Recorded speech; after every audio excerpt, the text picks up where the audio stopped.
unstoppable kick-ass confidence. Are you ready? Welcome to the Raw and Unscripted show with Christopher Rausch, where we help you overcome your self-created crap without the self-help fluffy bullshit. Now please welcome our host, Christopher Rausch.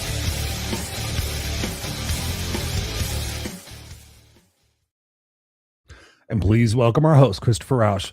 Good afternoon, good evening, good morning, you beautiful sons of bitches. Thank you so much for being here on the Raw and Unscripted show. I appreciate you so much, whether you're tuned in live on the video cast that we do every single week, Tuesday night, 7 p.m. Pacific Standard Time, or of course, you're listening to us on the audio podcast in any one of 100 plus countries. Thank you guys so much for making the show a hit. Thank you so much for tuning in every single week. Thank you so much for sharing this out.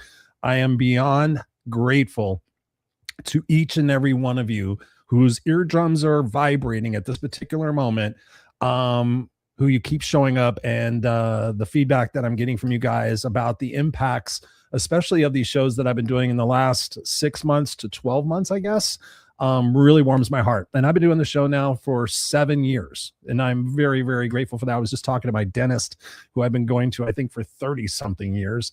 And he's like, how long have you been doing that podcast? Years? And I said, 7 years. He's like, oh my God, it just seems like yesterday you were talking about starting it. Yeah, I know. And it's pretty crazy because, you know, ladies and gentlemen, when you stick to something, when you start something and you stick to something, it's pretty incredible what it is that you can achieve and what it is that you can accomplish.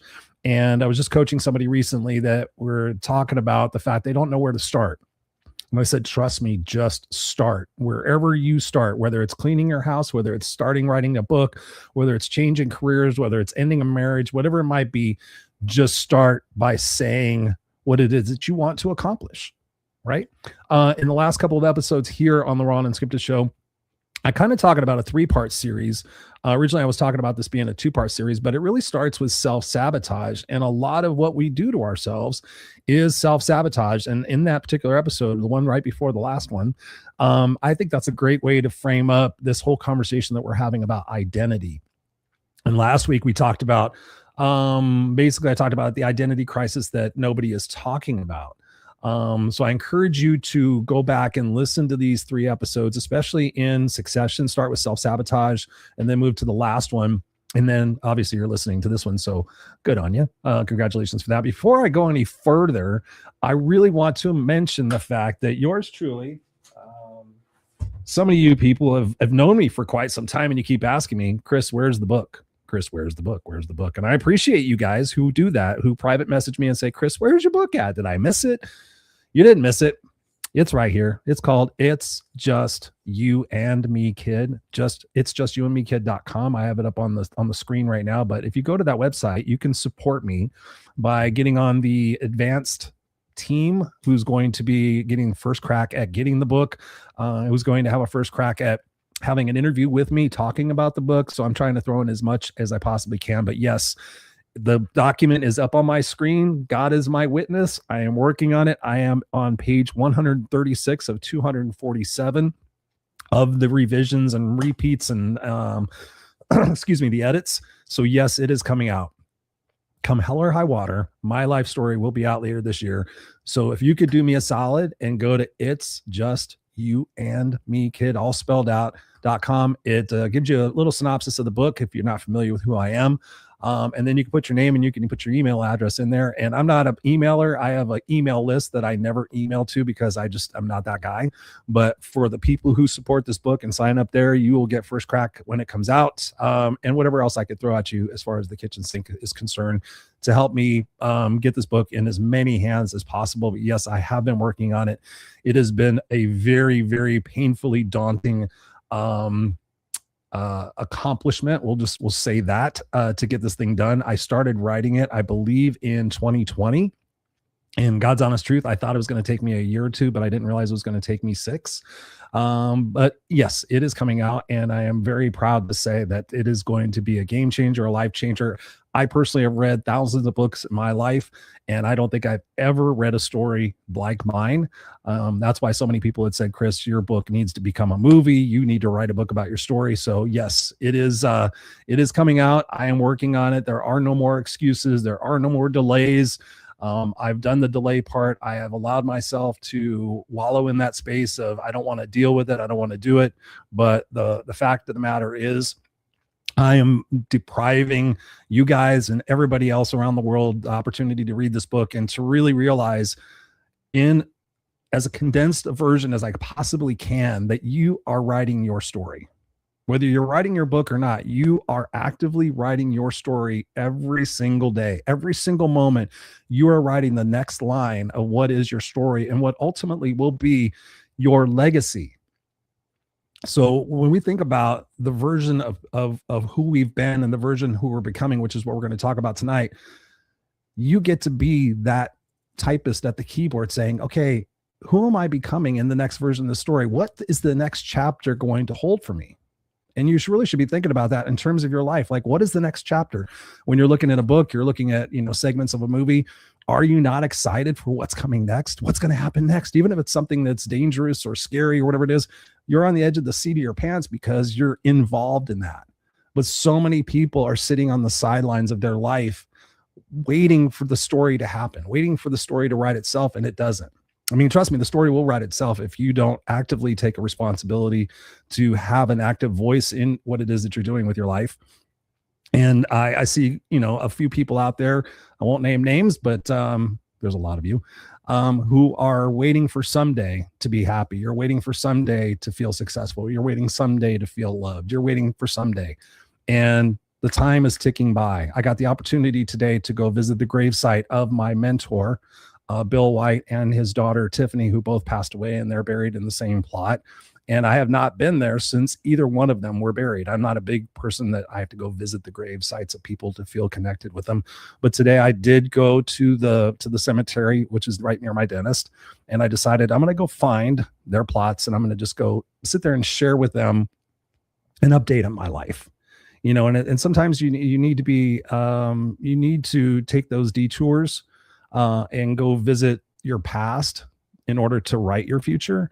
And so it was a poignant opportunity for me to be standing there again, where Bill White especially, and Tiffany was a massive influence in my life as well. But Bill, I have a tattoo on my arm of something he said to me back when I was 17 years old. And I was just reading that in the book about the fact that he said, Christopher, you're only limited by the parameters of your own mind. And that is something that changed my life literally forever. And I sat there and I said out loud today, as I was having this conversation with Bill, I'm like, I don't know where I would be without you. I don't necessarily know where my life would have ended up without him being there to say those things to me and to be that support system for me. And also Tammy, who was my ex-wife, who's still a dear friend of mine today. And I know he would have said, and I could hear his voice say, Christopher, I know beyond a shadow of a doubt, whether it was me or somebody else, you would have turned out as exceptional as you have, because that was just a part of your story that you knew you were going to write. And so that's one thing I want to really impart upon you guys as we're talking about self-sabotage, as we're talking about the death of our former identity, the thing that we hang on to so much of and also what we should be or what could have been.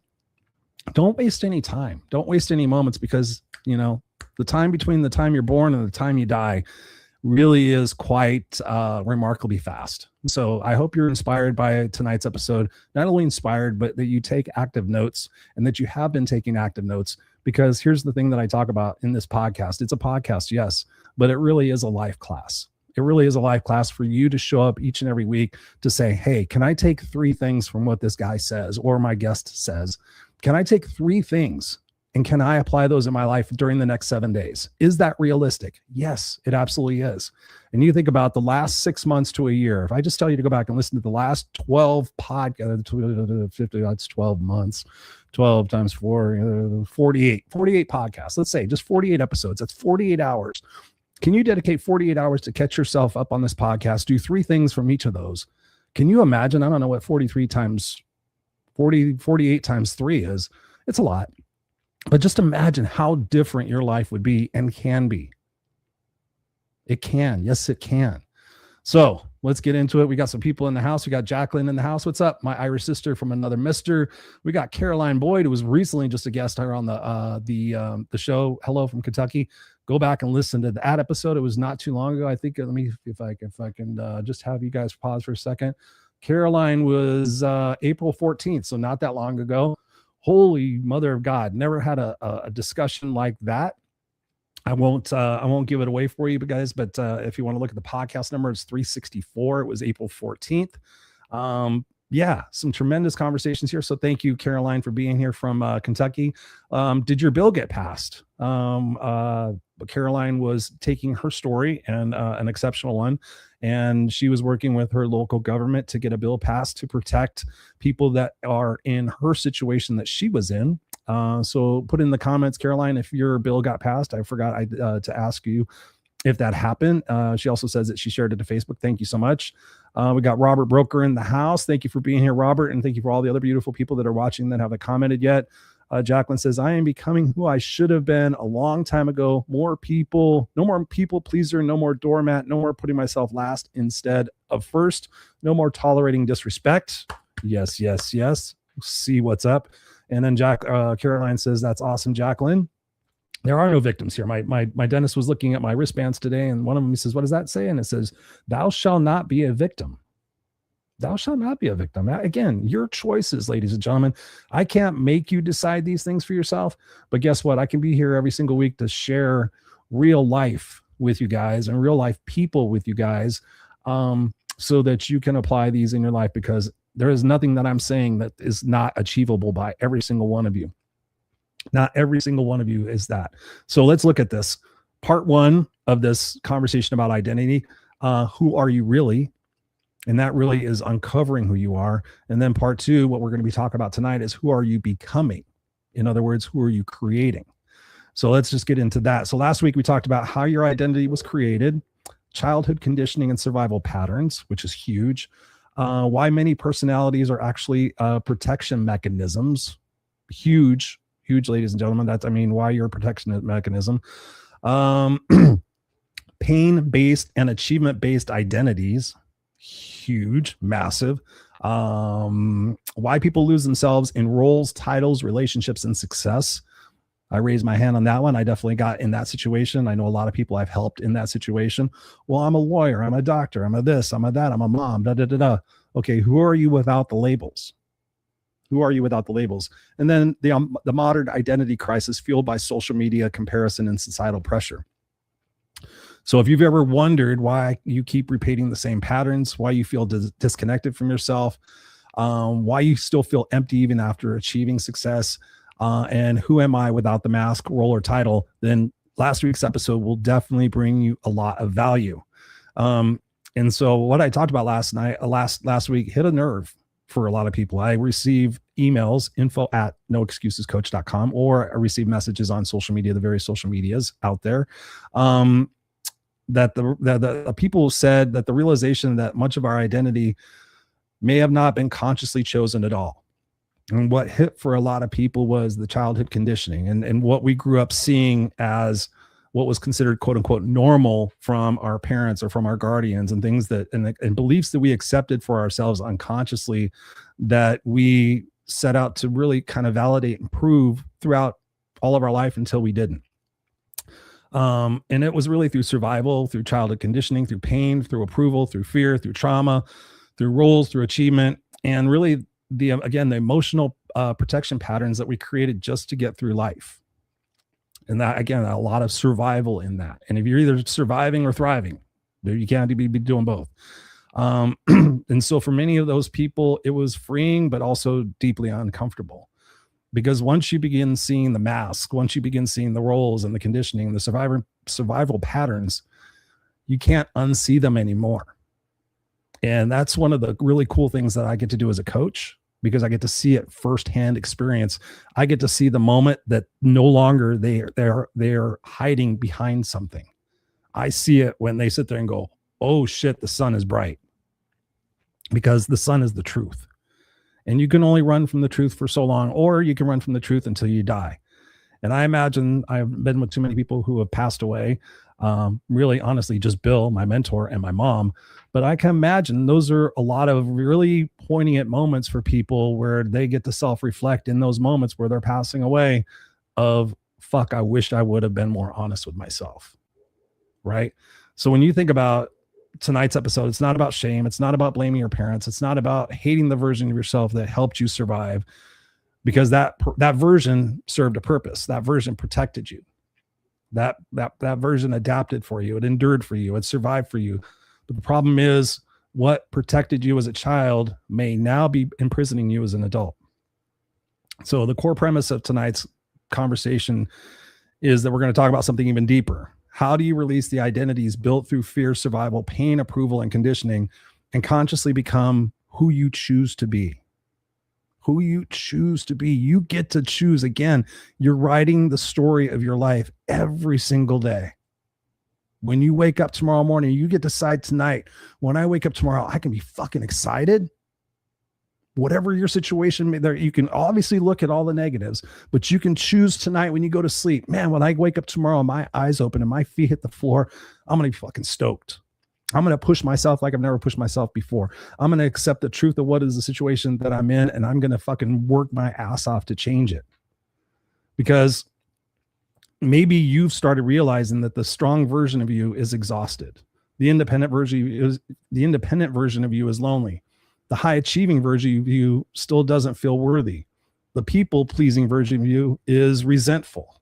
Just helping somebody with that the other day. What if I'm not that person anymore? What are people going to say? Who fucking cares? What's happening inside your heart? What's happening inside your heart?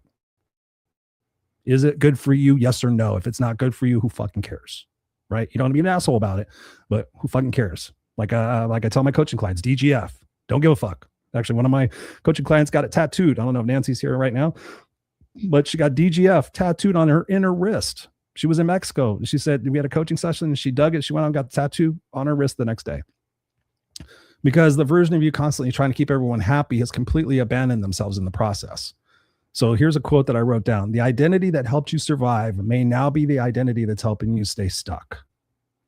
So, and tonight we're going to talk about why change feels so terrifying.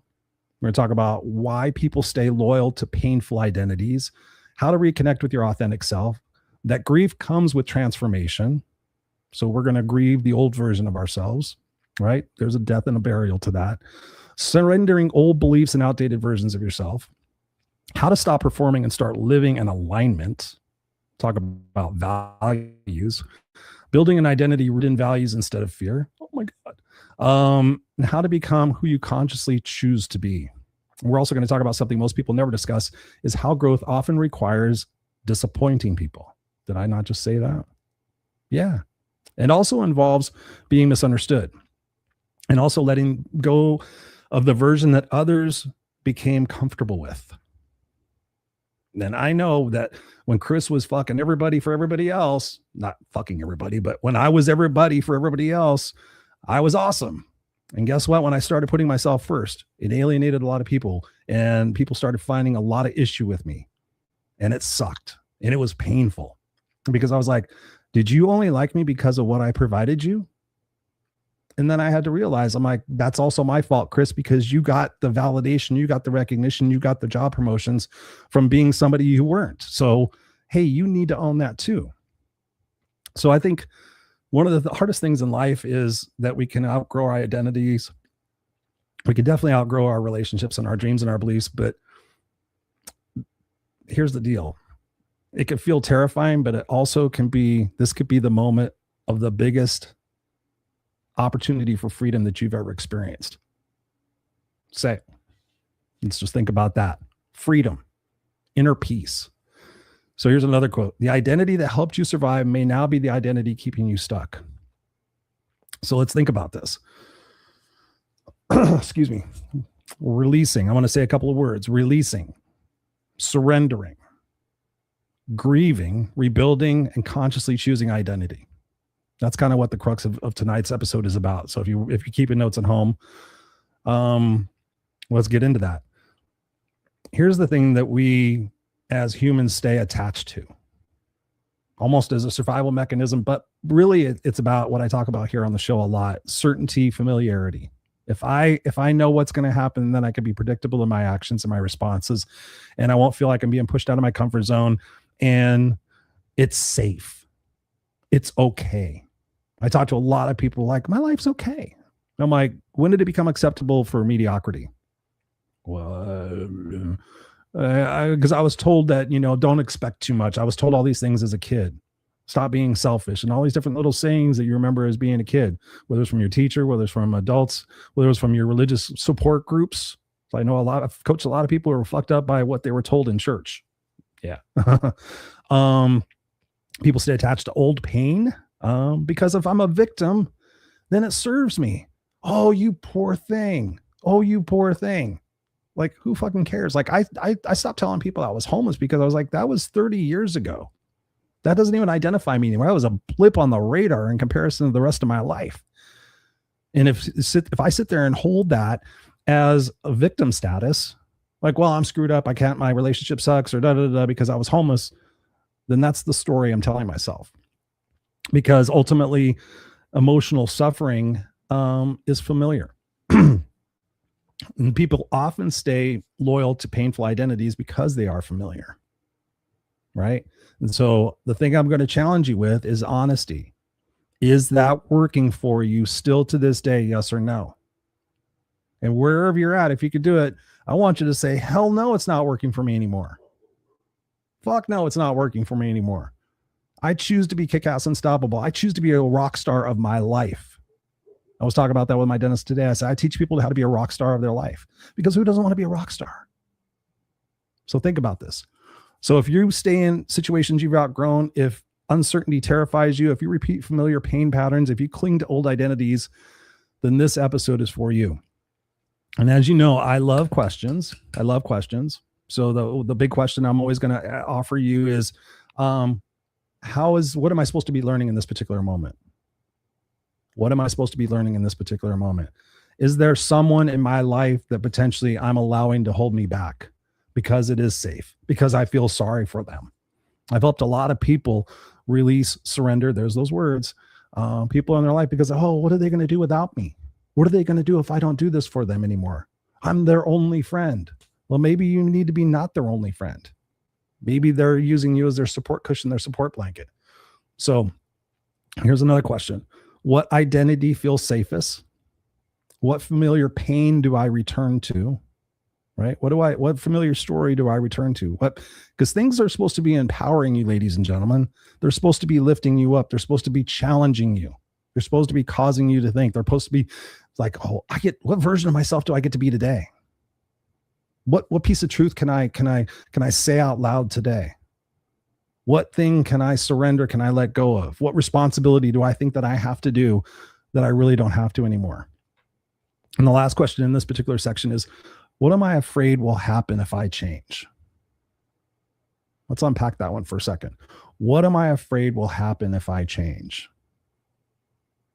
People will be pissed at me. People will be disappointed at me. People will be angry at me. People will judge me. People will think I'm crazy. I'm selfish. A lot of it has to do with external situations. What am I afraid will happen if I change? Maybe the thing is that I don't know what's going to happen next. Maybe the person, the identity, and everything that has got me to this point, and this point is safer and better, because this is the story we tell ourselves, than the uncertainty of taking the chance and leaving the career, or leaving the job, or leaving the relationship, or letting go of that friend. But I promise you this, when you stick to things and you stick to the love and the care you have for yourself, and you do it for your greater good, for the purpose of being able to sit there and say, man, I'm damn fucking proud of myself today. It all works out. You have survived 100% of all the shit that you've been through in your life. Whether it was you doing it or the pain doing or whatever else, you're still here today listening to my voice, obviously on a personal growth path. Give yourself some fucking credit. So instead of saying, what will I be afraid of? How about we flip that already on its ass and say, what can I be excited about? What can I be excited about? And I can promise you, the first beginning steps are scary.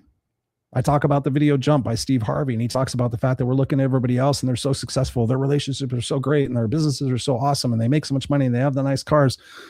But those people jumped. Those people took those initial steps. I know people who have mortgaged their house, who have cashed in their 401ks, who have cashed in their children's, I don't recommend this, children's college fund to do that business. And maybe they did it for the 7th time. But guess what? After they jumped, their parachute opened. But so oftentimes, if you never jump, if you sit there and look like, oh, that's exciting, that's kind of neat, I'll do that someday, or what would it be like if, if I was like them? All it takes is taking that progressive action. Like, start walking in the direction of where you're going to jump, start running, don't look back, and do it. And do it. And have the people in your life that are going to support you, because this is a big consideration in your identity and who you're becoming, is that you can't become the person that you're meant to become with the people that have been holding you back. And it's maybe perhaps not even their fault. I was the smartest person in the room for a long fucking time. And guess what? When I started looking around, I'm like, feels really good, but am I really progressing? I'm helping these other people progress, but am I progressing? So then I got in a room full of a bunch of people that were smarter than me. And guess what? Things started changing. Things started shifting. People started asking me questions that were uncomfortable. And I started taking that uncomfortable action to step out of the suit and tie role and become who I am. Just sit there and say, you know what? I swear, I wear bandanas and hats on backwards. I have an unconventional way of looking at personal growth without the bullshit. And so what is it that you can be excited about? And so here's something else you can also do. You can just, and I'm a fan of simplicity. I'm a fan of paper. If you guys haven't been following the show for a while, I have pads and pads of paper. I buy them from Amazon. They're cheap. Buy them. I have 5 different pens in front of me. I like pens. So you sit there and you draw it on a piece of paper. You familiar versus aligned. So 2 columns, what feels familiar and what actually feels aligned. Chris, I don't know what feels aligned. Write your eulogy. Or ask 10 of the closest people in your life, say, hey, I'm on this quest to figure out who I'm next. Maybe I'm following this coach guy, Christopher Rausch. He does this podcast, Raw Unscripted. And what do you see for me? Because here's another question you can ask. If your life was a movie on a movie screen, what would people be screaming at the screen? Leave the relationship. It's not going to fucking work out. I can't tell you how many people have made a decision and honestly have told me, God, Chris, I said, when did you wish you would have made that decision? When did you know the truth of the situation that you're in? Most people, it's over 5 years ago. Some people it's 3 to 5 years, but a large majority of it's 7 years ago, 10 years ago, 15 years ago. I've known all along. I'm like, where do you think you would be knowing all along if you would have made that decision quite some time ago? And we can't go back and change it. I don't want you to focus on that, but today is the day. So when you jump and you take that plunge, do it with wholehearted passion and curiosity and a sense of wonderment, like you did when you were a kid, right? When we were kids, we were pretty fucking, pretty miraculous, pretty flexible. I jumped my bike off of things. I climbed trees. I fell out of trees. I crawled into houses. I did all sorts of crazy stuff. But then someday, all of a sudden the stuff starts to happen where we start to worry and wonder and be afraid. And maybe I shouldn't do that. What will people say? Or will I be able to do it? Again, you're going to get fucking scratched and banged up in this journey of that next version that you're becoming. And I can tell you this, that you're constantly going to be becoming someone new. Like just when I figured out who I was and I got really good at it, guess what? Life threw me a curveball. I turned 50. I did not expect to get into my 50s and go, all right, now I feel like I'm somebody different. I'm becoming somebody different. When I became a parent, a dad, I wasn't expecting to become a parent. I mean, obviously I was, because we were going through that process. But when I became a dad, I didn't expect that part of my identity was just going to disappear, that I didn't really care about that anymore, but that my biggest priority, my biggest commitment, my biggest sense of love and passion is my son. And so I gave up public speaking and I gave up all these little things that I used to get validation and credit for. And I really don't care. I'm not that person anymore. Like, I am dad. I will be dad for the rest of my life, but especially for the next 9 years. He's 9 years old now, especially until he's 18. Every single day, my enjoyment, my passion, my purpose is in being the best possible dad that I can possibly be. So again, when you think about it, the goal in this conversation is to reconnect to your true self. Let me just pop in here and see how we've got people talking about yes. Jacqueline says here, a couple of people, 2 of them tried like hell to make me feel worthless to feel better about themselves. I am an empath, saw right through. You do not bleed on people who never cut you. Yes. Right. You want your people in your life to sit there and say, what can I do to help, Chris? What can I do to help, Jacqueline? Man, I'm really proud of you. Lady, I'm really proud of you. I don't say man, but you know what I mean. And Caroline says, yes, I believe everything happens for a reason. Yes, I say that all the time. Everything happens for a reason. What doesn't kill me only makes me stronger. Tattooed it right on my arm. There you go. What doesn't kill me only makes me stronger. That's Kelly Clarkson. So ways to reconnect. Silence. What do you mean, Chris? Like, just sit and be silent. Like, what comes to mind? What thoughts start to come into your mind?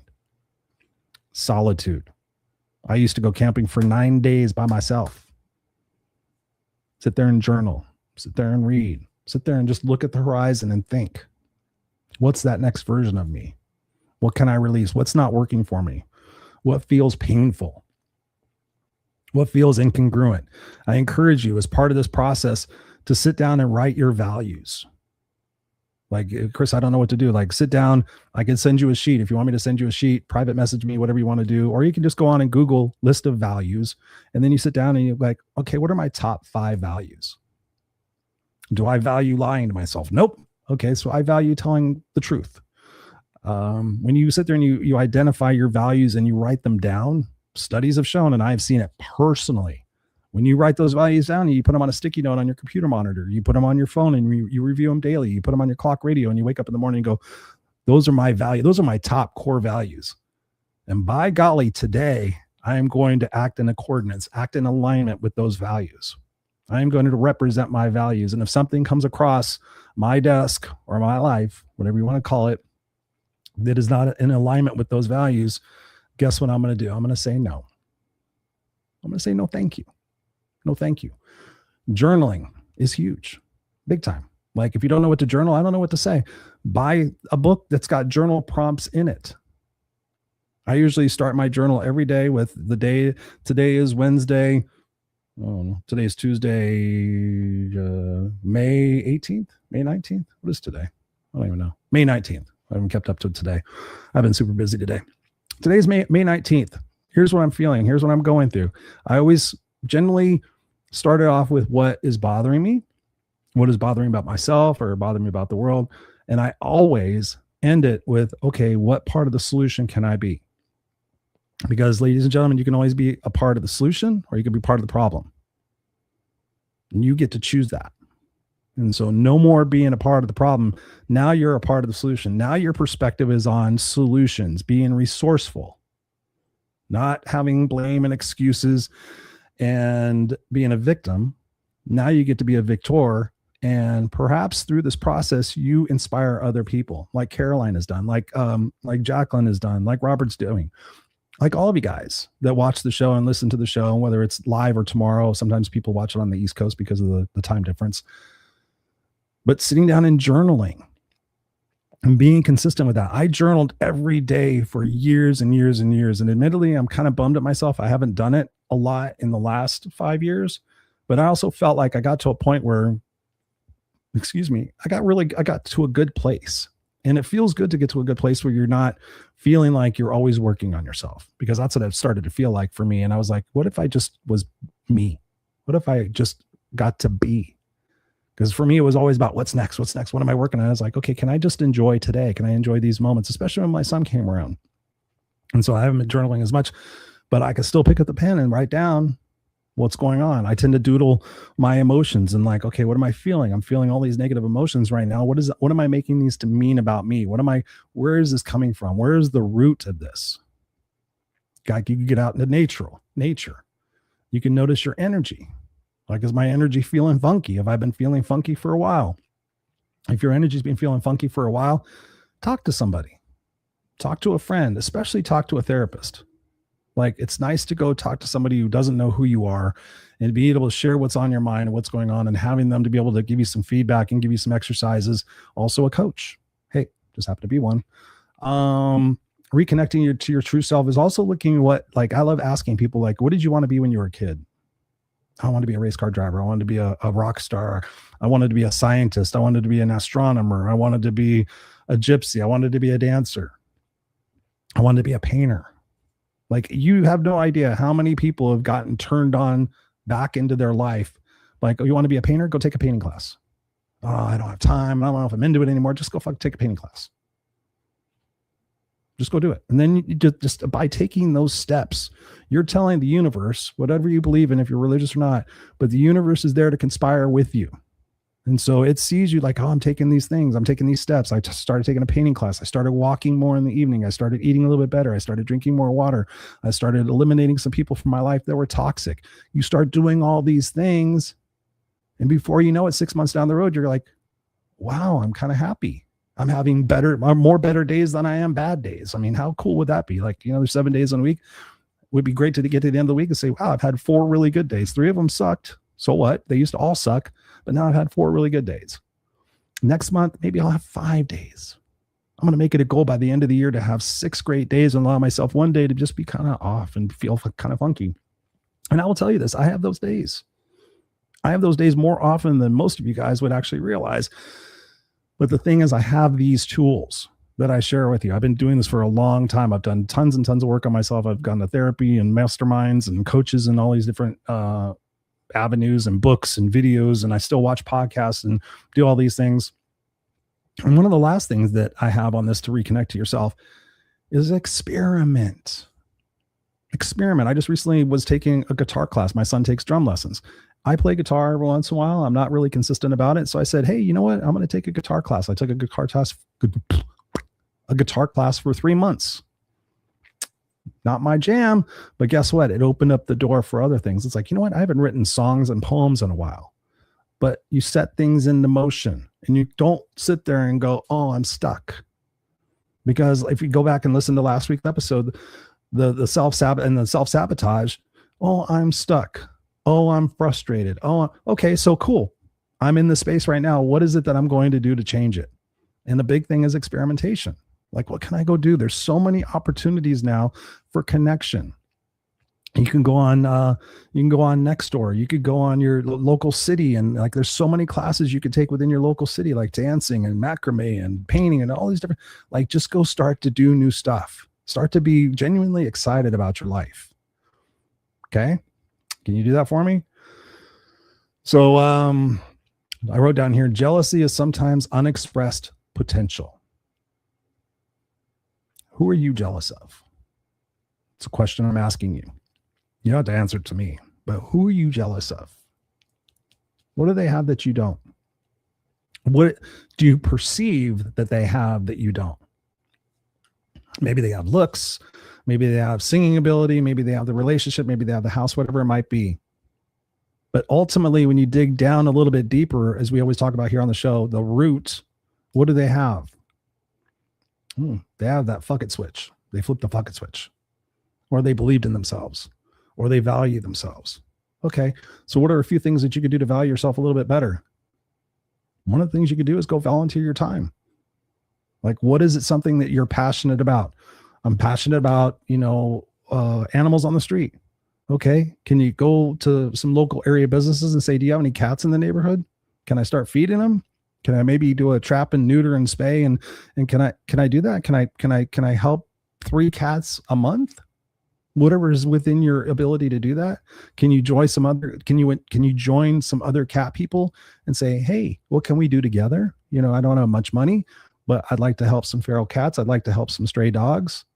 I know a lot of people who have started nonprofit foundations to help pit bulls, to help German shepherds, to help Cocker spaniels, whatever it might be.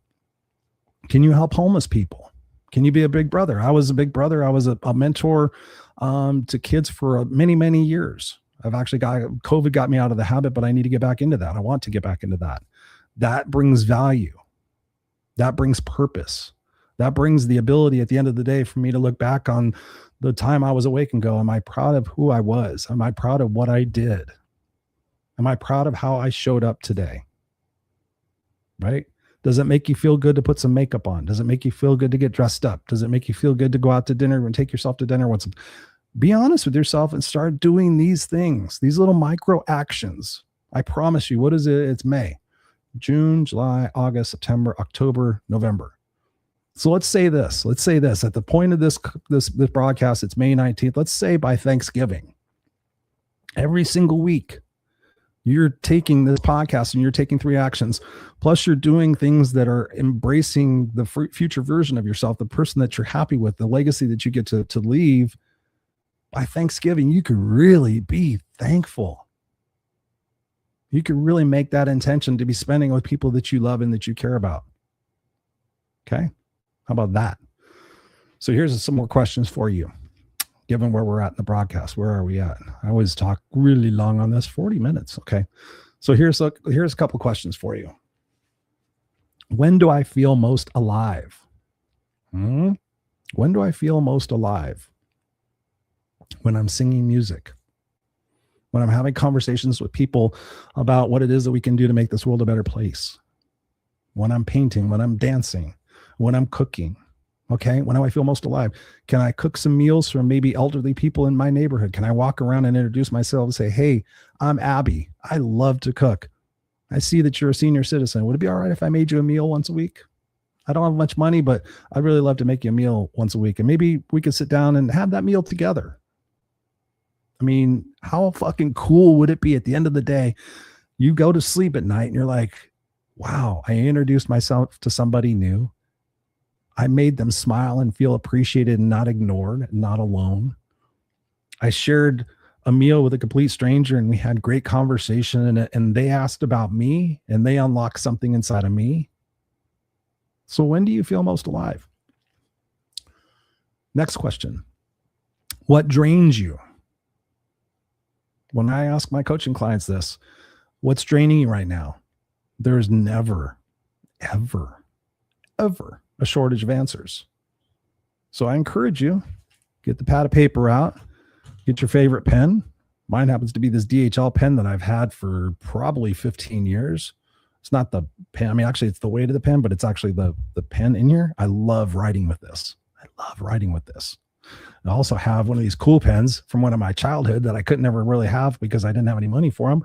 Little cute pen. I mean, if you guys aren't watching this, it's got the 4 different colors on it.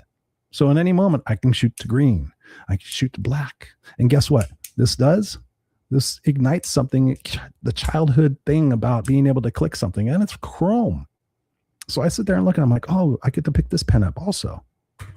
I got these cool Sharpie S-Gel pens. This is my red one because I like to write in red and highlight in red and do different things. I also have a highlighter, right there within spitting distance. I also have, well, my pencil's over there because I'm reviewing a book. I'm reading a book. But I like mechanical pencils. Love me a mechanical pencil. Sometimes I pick up the mechanical pencil and I just do some mind maps, right? Mind maps. Who do I want to become next? Oh, that's kind of a cool thing. What are some things that I used to do that I really enjoyed that I haven't done in a while? Like last year, I got back into working on my car, playing guitar, just got back into playing video games. Like there are so many things in my life that I'm grateful for that excite me, that I get to go to in those moments where I'm like, okay, I could pick up a book now, or I could go watch a podcast, or I could play a video game, or I could go outside and work on my car, or I can go to the gym. I could go for a walk. I could spend time with my family. I could call a friend. I could donate my time. There's all sorts of different things that can do.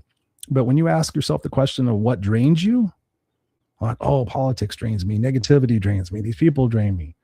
Okay. When does it no longer become acceptable to allow that to happen? What energizes you? And here's another question. What did I love before fear or judgment? And there's so many people that, man, I used to be funny. I used to be whimsical, and I used to be sarcastic, and I used to be zany, and I used to not care what people think. Okay. So what are 3 things that you can do to get in touch back with that person? Can you take a stand-up comedy class? How cool was that? You know, how many people told me back in the day, and I've actually been thinking about this, like, Chris, you should be a comedian. How fun would that be to take a stand-up comedy class? I've never done it because honestly, I feel like if I'm too intentional with it, I won't be funny anymore. But maybe there's the humor in it, in me trying to be funny and that not being funny. See what I'm saying? So let's talk about grieving old identities, because I want to make sure I get this stuff all in for you. This could be a whole 7-part series.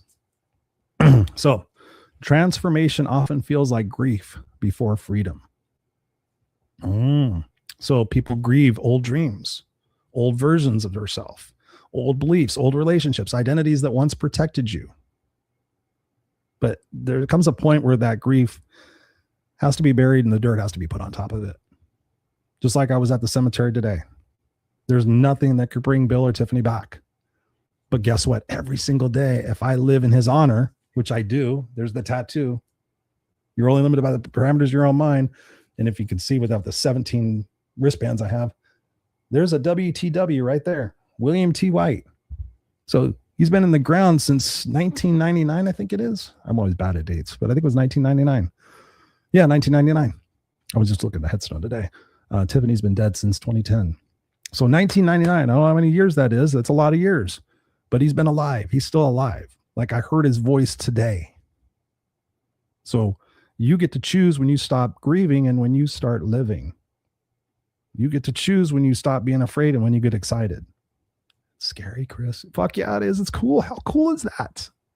How cool is it to be alive and scary and tingly and be able to go, ooh, I get a chance to live this life. Because there's so many people look around that aren't living life right now. And trust me, I know that there is so much to be negative about and so much to be buried by and the price of gas and all these different things. I'm not taking that for granted. But yes, in your span of a day, you can carve out an hour for yourself. Carve out for an hour for yourself to do that. All of this may apply to you if growth feels lonely, if it feels painful, if you feel caught between identities. Like I know so many people that have their professional version of themselves and then their personal version of themselves, then their version of themselves. Oh, people saw me how like this, Chris, they, so you're being at least 3 different people. Again, when does that stop? When do you stop allowing that? Because like I promise you, sure, like in the times I've changed and I've stopped being the people pleaser, people got frustrated with me, lost positions, lost jobs, whatever it was. But then so many things came to me. That flow state. You know what I'm talking about? Again, as we start doing these actions and start taking this progressive path of excitement in our life, it's amazing what we attract. I've seen so many people like ditch old beliefs and ditch old things, and they wanted the relationship. And I said, let's not focus on the relationship. Let's focus on the stuff that makes you happy. Let's focus on going to sleep at night and feeling proud of what you did and accomplished and who you were that day. And let's wake up and set the intentions to do more of that. You know what I'm saying? And I've seen people, I took a dance class. I took this, I did that. I went to this restaurant and I met this person, and that person introduced me to that person. And then all of a sudden, Chris, I'm in a relationship. Chris, I'm getting married. Lots of stories about that. So when you think about this, think about what version of yourself you're grieving and allow yourself. Decide today, what version of myself am I allow myself to grieve? Like Jacqueline, like I'm not going to be a people pleaser anymore. I fucking have a funeral for Jacqueline, the people pleaser. Like you don't need to do that. You've already done it. But sit there and say, I fully intend, and today we're gathered to lay to rest the Christopher Rausch people pleaser. It served him well, but now he's moving on to the next journey. What no longer fits. Like I used to be a director of operations. I used to be in leadership. I was just talking with my sister-in-law today. She's in human resources. We were talking about Gen Z, and I said, I used to teach that stuff. I used to personally public speak on generational differences in the workplace. I don't know when Gen Z, what the years are. I used to know the baby boomers, the centennials, or with the baby boomers, can't remember what it is after baby boomers, Gen Xers, millennials. I used to know all the dates and all that other stuff. That's not me anymore. Like I tell my wife, I stopped being smart when I left corporate. I had to write an email recently and I fucking had to put my professional tone in and everything. And it was like exhausting. I'm like, it just doesn't fit anymore. I'm not that guy anymore. Could I be that person again? Sure. If something, it would take a lot. But if I ever went back into a job space and became a manager or a director or a vice president or wherever it might be, I don't see that happening. Really, I don't. But then again, you never know what's going to happen. I'm pretty sure it would come back to me. So here's something that you can do. You could do, I love letters, like the letter to your future version of yourself. This one, I encapsulate letter to my old self. And you can write what that version protected, what that version taught you, what you appreciate about that version, because this is not about hate and doom and gloom. Like, I love the fact that I was in leadership. I love the fact that I led people and I solved problems and I had meetings, and I had meetings with the goal of people walking out and they're going, that was actually a fucking productive meeting. Like, I love that version of me. I love the smart ass version of me. I love the drinking version of me, but that's no longer who I am. And it's okay. So the last part of that letter to yourself is why it's time to evolve. Why is it time to evolve? You know why? Because regrets suck. Regrets suck. And you're alive today. We still are alive and breathing. Like, I take a breath and I'm like, fuck, it's so cool to be able to do that, because one day I won't. And there's people in hospitals right this very fucking second who have tubes down in their mouth and in their airway, and the lung is keeping them breathing. And I bet you $1 million that I could walk up there and go, hey, you could stay on this thing for another 30 days and I will give you $1 million. Or we could pull that out right now and you can breathe on your own and you can be as you were before whatever happened, this disease or whatever it might be, happened. What do you think people would do? Because people will sit there and say, oh, money, money, money, money, money. I bet you people would fucking give up that $1 million in a second to be able to take a breath on their own. But yet we do it all the time and we take it for granted. So that's another question you can ask yourself, really, when you start get to the crux of what can move you. What am I taking for granted? And I really try not to take anything for granted. I tell my wife and my kid I love them every single day. I give my wife a kiss and a hug or before I leave and when I come back. I don't take for granted they're going to be here all the time. I personally think that I'm going to go before them. But God, you don't know. You don't know. Don't take that stuff for granted. Live with passion and purpose and gratitude. I'm grateful. I say out loud what I'm grateful for every single day. And I put new things in the mix, but every day I say what I'm grateful for. And guess what that does? That attracts more things to be grateful for. So let's talk about releasing old beliefs, because I got to wrap this up. So common limiting beliefs, and you guys can go back to the self-sabotage because we talked a lot about that in that episode. But limiting beliefs: I'm too old. I'm not creative. People will always leave me. Success work requires suffering. I'm not enough. When does that stop? I'm not creative. I'm not good at time management. You know what I tell people all the time? I suck at math. I really don't. I just don't like it. But the story I tell myself quite frequently was, I suck at math. I suck at math. Do I really? Like, now I find myself, oh, I'm so frustrated. No, I'm having a moment of feeling frustrated, but I also have the opportunity to switch that. I'm so angry. No, I'm having a moment of feeling angry. I'm exhausted. You know what? I'm feeling exhausted, but that's part of my responsibility because I can make different choices. I could choose not to eat 3 hours before I go to bed. I could choose to get an Oura ring and find out how my sleep really is. I can tell you this, my deep sleep the last couple of nights has sucked, but guess what I've been doing? Raising my hand. I've been having cinnamon covered almonds, cinnamon sugar covered almonds. We got them at the Renaissance Fair.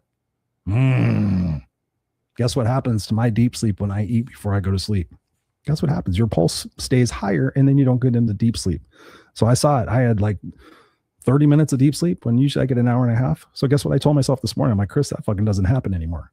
Get rid of the almonds away from your bed. Just don't do that anymore. Okay. So, so let's talk about building a conscious identity. Let me take a breath here. My water. You like my water bottle? I get compliments on that, especially the peace love dogs. So building a conscious identity. Again, I'm going to go back to values. So this is the core shit right here. Values, integrity, courage, boundaries. Okay. Let's talk about boundaries for a second. How can you build boundaries in your life? What are some of the things? This is another exercise you can do. What am I tolerating? What am I tolerating for myself? What am I tolerating from other people?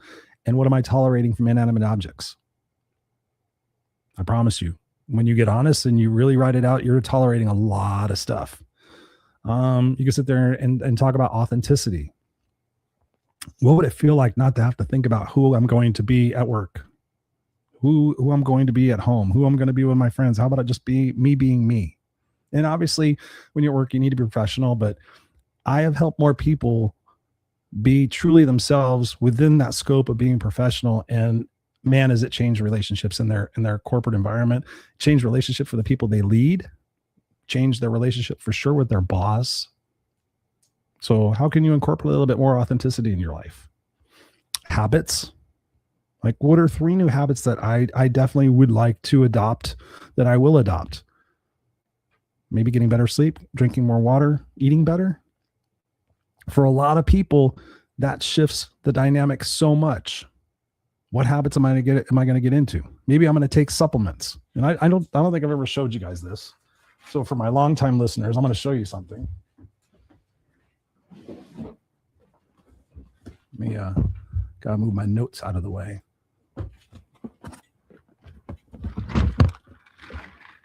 Those are my supplements. For you didn't hear me, those are my supplements. It is for those of you guys listening, this is a Tupperware container of supplements. You see that little divider? That little divider right there. Those are my morning supplements. Not that one. I don't take that anymore. Those are my afternoon supplements. I take enough pills to choke on every day. So that's my habit. That's my habit, is I put good things into my body. I do blood tests. I can show you this. I belong to a thing called functionhealth.com. This is all true facts, ladies and gentlemen. I mean, it's hard for me to show you, but here's a packet. That's 350 results of blood tests. So functionhealth.com. If you decide to sign up, let me send you a code, because I guess I get some sort of discount for that. But yeah, it's broken down by autoimmunity, biological age, blood, cancer detection, electrolytes, environmental toxins, heart, all sorts of things about heart, immune regulation, kidney, liver, male health, metabolic, nutrients. My ferritin is at 22, by the way, still. If you guys have been following me on the show, my iron has been holy shit low. My omega-3s were really low. Found out my something else was really super high. So guess what I started taking? I started taking 3 new supplements. I had stopped taking my omegas. Shows. So pancreas, stress and aging, urine, and the list goes on and on and on and on and on.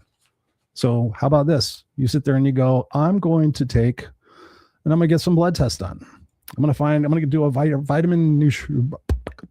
vitamin deficiency test, right? How about doing that? You're going to do a heavy metals test, like not heavy metal like as in Pantera, but heavy metals. People who drink a lot of fish. Fucking hell, that would suck. Eat a lot of fish. Tony Robbins did that. Ate a lot of fish, had a bunch of mercury in his system. Nearly killed him. Nancy Nance in the house. Nancy Nance is here. What's up, Nancy Nance? Thank you for being here. I was talking about you earlier. Your ears must have been burned. And she says, the tolerations exercise is off the hook. There is so much value in your group coaching. I love every session that I have benefited from. I love every session that you benefited from all of them. I think that's what you're saying. But thank you, Nancy. Yes, I do have a group coaching program. I do a horrible job of promoting it. Yes, Robert, cinnamon covered almonds. Oh, they're so good. It's so good. But again, I'm not perfect, guys. I'm the guy that wears the Oura ring, and sure as shit, I'm sitting here. My sleep has been crap the last couple of days, and I feel like it. And so what? Guess when your sleep's like shit, you feel like shit. You make like shitty things, and blah blah blah blah blah. All right, so let's get back into this because I want to respect your guys' time. And so where were we? Where was my thing? Where was it? Where'd it go? There it is. All right. So if you're digging this, please share it out. Okay. So we were on building a conscious identity. So again, values, integrity, courage, boundaries, authenticity, habits, and standards. So here's what you could do. You could describe how your future you thinks. And actually, we were just speaking of the group coaching. We were just talking about this. Like, who am I creating? Who am I becoming? How the future you thinks. What would the future of your Yeah, I'm a public speaker. How would the future version of yourself, think at this particular moment? Like if you had the happiness, if you had the husband, if you had the business, if you had the whatever, what decisions would that person make today? Because so often once I have that. No. How does your future self think? How would that person think in today? What decisions does that person make today? How does that person stand? Does that person stand tall? I mean, this is a physical thing. I used to do it in my professional speaking seminars. Like when you stand like this, when you stand empowered, like you don't see successful people walking around like, what do you see when somebody walks in the room all mopey? You're like, keep that person away from me. Right. So what is your body language saying about it? How does the future version of yourself take care of yourself? So massive. Like I watched so many successful people. I have a book up on the shelf right there, The 5 a.m. Club by Robin Sharma. Like, I don't have time. Like wake up at 5 a.m. Like have 5 to 6, spend 20 minutes on journaling, spend 20 minutes on personal growth, spend 20 minutes on describing the next version of yourself, whatever it might be. Break it down 20 minutes, or spend a whole hour. Like make that dedication to yourself. And again, those building blocks, like Nancy's a perfect example. Nancy's been in the group since I think it started pretty much. And her growth has been phenomenal. It is so inspiring. I'm inspired by her, right? I show up. I have my coach. I'm in therapy now. And that's not a bad thing. That's a great thing. So describe your future, how your future version of yourself behaves, how that version of you handles conflict. Does that person stand tall and sit there and say, you know what, this is bullshit? And I admit sometimes I'm not the greatest in my personal relationships with saying stuff. I'm very passive. Like, oh yeah, it's okay. No problem. But how does that successful version of that person handle conflict? How does that person treat themselves? How does that person spend time? Like if you're constantly in a state of overwhelm, if you're constantly in a state of fatigue, if you're constantly in a state of struggling, God, Chris, I'm struggling. What would it be like if you weren't struggling? What would it be like if you changed the story of that? You know what? I choose today, instead of struggling, I'm growing. And in order for me to growing, I have to be doing different things. Somebody who struggles stays in the same patterns, hoping, wishing, and praying that something fucking is changed and is different. Oh, wouldn't it be nice? Yeah, it would be nice. But you guys are in the driver's seat. So whatever thing you can do, small or large, do it. What would that version of me do today? So to wrap this up, let's think about this. Who am I becoming? Let's put a bow on this donkey. Pin the tail on the donkey. Let's put a bow on the donkey. I don't know. Let's tie a yellow ribbon around the old oak tree. Let's do that. So complete these little phrases right here. Let me take another drink. I am a person who no longer blank. I am a person who no longer tolerates bullshit from themselves. I am a person who no longer doesn't know what their values are. I am learning to communicate better to myself. So if you're a person that's learning to communicate better to themselves, I've been talking all day, my head hurts. If you're a person that's learning how to communicate better to themselves, you might be saying, Chris, well, how do I do that? And here's something I haven't brought up in a while. This thing, phone, computer. Like I had somebody tell me, like, Chris, I don't know how to cook healthy. I fucking almost had an aneurysm. I'm like, how do you suppose you could learn to cook healthy? And they thought about it, and I'm like, who would a person who solves problems quickly, what answer would they come up with? Google it. Yeah. Like here's a fucking 15 million YouTube videos on how to cook healthy. You have chat, you have Google, like literally I use Chat GBT, and you could sit there, okay, give me 25 dinner items that involve 10 minutes or less meal prepping that I can make every day in 10 minutes or less, whatever it might be. I'm just saying this off the top of my head. I've got a lot of things in my brain. So it's really about being resourceful. Who am I becoming? I am a person who's fucking resourceful. Okay. I'm resourceful. There are, if you have opportunities or you're financially got a little cash, like have your meals delivered to you. We did that for a while. It was really easy. You just can put it in. We're not big fans of the microwave, but you'll get your meal. There's so many opportunities. Get your meals delivered to you. Meal plan. Hire a personal dietitian or therapist. Like I'm sure there's people in your local neighborhood, or if you love to cook like Mariana in our group does, like do that. Maybe just start a local business, like saying, hey, I make healthy meals and I'll deliver them right to your door. Like how cool would that be? Like if people, what would that look like? Okay, maybe for $150 a week, I'll do your grocery shopping and I'll prepare your lunch and your dinner. You're on your own for whatever. I'm not saying to quote me on this, but again, I am a person who's responsible. I am a person who figures shit out. Here's another thing. I choose to become somebody I'm proud of. I choose to become somebody who inspires other people. I choose to become somebody who won't have regrets, will have as minimal amount of regrets when they pass away as possible. And I'm wrapping my head around that because you guys know here on the show, I talk a lot about regrets and no regrets. I hashtag no regrets. And I've read the 5 Regrets of the Dying.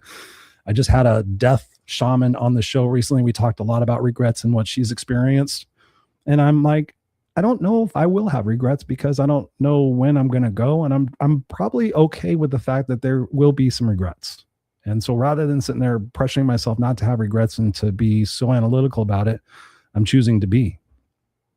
And that's something that's awkward and uncomfortable. I'm choosing just to be. I'm choosing to allow myself the opportunity to not always have it be proving to myself. Usually, I didn't really have to prove to anybody else. I usually was stuck in my own fucking head about who I had to prove to. And it was usually me.